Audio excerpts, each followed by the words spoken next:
In this tutorial, we're going to cover how to export a frame into a door and hardware schedule, actually into the door schedule. And first thing, of course, just like an estimate or a sales order, you have to have the door schedule created and in Portal Pro, that is.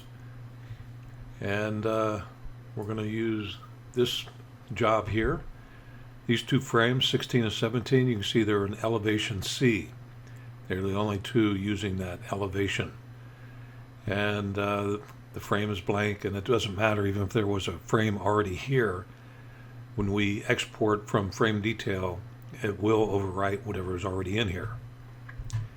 Okay, so let's move this out of the way. So we come into frame detail, and you can see here's the job, Circle K, which is the same as that door and schedule project. And I want to select the elevation, and you can see it's elevation C also. So whenever you create your frame, make sure, if it's going to go into a door schedule, make sure you use the same letter or number as the elevation that you're trying to match. All right, and again, all this has to be completed. This part up here, you have to have a part number that has been saved and created, and the PDF file. As long as all that's done, you can come over under the Export tab, and we're going to select right here, Door Schedule. Now we have to select the customer because this, what Frame Detail will do is go to Portal Pro, the database actually, and match up the door schedule to that customer and that job name. And the customer was 24-hour door. And when I selected that job and this revision drop down, you can see we've got 3 different revisions because that schedule was actually created with 3 different revisions like that. So the one we want to use is revision number 2. You have to select one of the revisions. We don't have a way to export into all 3 at once. So we're going to take number 2, and when I select number 2, you can see it automatically grabbed all the elevations in that door schedule, and it automatically matched it up to the elevation we put over here, because those should really match. You want to make sure they do. Because when it does update it, it's going to be looking for that elevation in the door schedule. And you can see it also pulled in the tag numbers, and it updated the quantity for us based on the number of tags that were found. So all that's taken care of. Now here you can go ahead and put in the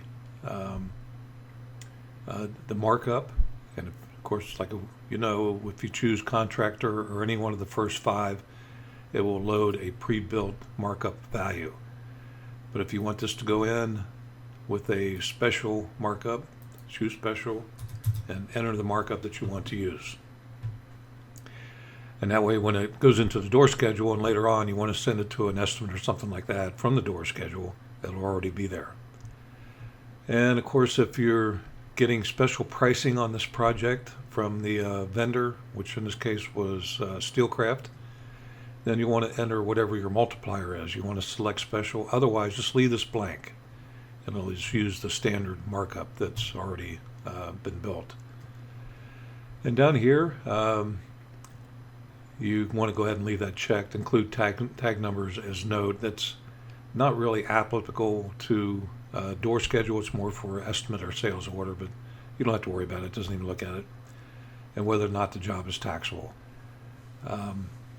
Okay, so once you have this all set up, all we have to do is click send.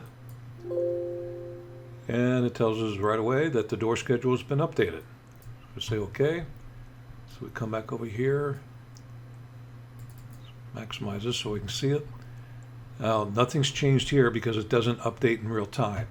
We have to come back over under Open Job and reselect that revision to reload the door schedule. And once it's done that, we come back under door schedule, come down here to number 16 and 17. And we'll take a look at the frame, and there you go. There's the 2 frames that have been updated. Um, and the frame pricing over here is also taken care of. All right, so that's pretty much it on how to send a frame to a door schedule.